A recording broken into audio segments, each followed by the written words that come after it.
Next x² + 4x + 4 બરાબર 0 તો xનું મૂલ્ય શું થાય?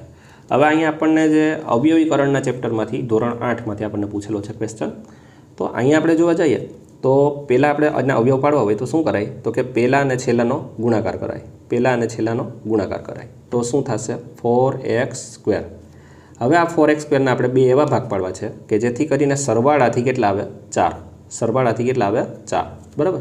તો આને આપણે બે ભાગ પાડીએ તો કેવી રીતે થાય? 2 × 2 = 4 અને આનો બેનો સરવાળો કરીએ તો આપણને શું મળીએ? પાછા 4 મળી જાય.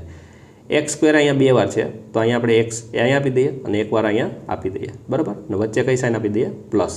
આપણે કારણ કે સરવાળાથી લાવવાના છે. બરાબર. તો અહીંયા આપણે જોવા જઈએ તો કઈ રીતે લખશું? x² પ્લસ આ 4x છે એને આપણે રિપ્લેસ કરશું 2x + 2x થી. બરાબર.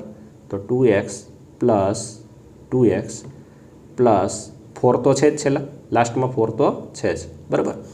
હવે આપણે અહીંયા જે 4 પદ થઈ ગયા, 4 પદ જ્યારે થાય ત્યારે આપણે શું કરીએ છીએ? 2 2ની જોડી બનાવીએ છીએ. બરાબર. તો 2 2ની જોડી બનાવીને પછી આપણે કોમન કાઢીએ તો અહીંયા જોવા જઈએ તો આ બંનેમાંથી કોમન કોણ નીકળશે? સામાન્ય કોણ નીકળશે? x.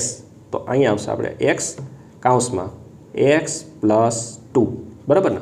અહીંથી આપણે x² માંથી એકવાર x બહાર તો એકવાર x અંદર, 2x માંથી x બહાર તો અંદર કોણ રહી ગયું? 2.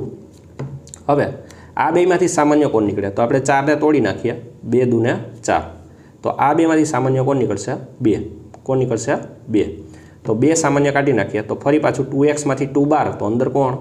x પ્લસ 2 2 2 × 2 છે એમાંથી એકવાર 2 બહાર તો એકવાર 2 અંદર. બરાબર.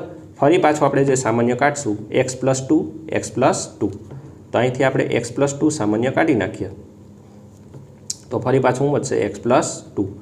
હવે આપણે શું કરવાનું છે? અહીંયા xનું મૂલ્ય ગોતવાનું છે. તો અહીં બરાબર આપણને 0 આપેલા છે, બરાબર 0 આપેલા છે તો આપણે બેયને સરખાવશું તો બે સેમ જ છે. કોઈ પણ એકને આપણે સરખાવીએ તો એ કિંમત આપણને મળી જાય. તો એકને આપણે સરખાવીએ x + 2 બરાબર 0. અહીંથી આપણે xની કિંમત જોતી હોય એટલે +2ને આપણે ક્યાં મોકલવું પડે? સામે.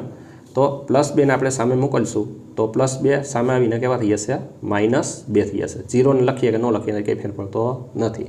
ઇટ મીન્સ કે xની જે વેલ્યુ આવી એ કેટલી આવી? -2 આવી. કેટલી આવી? -2.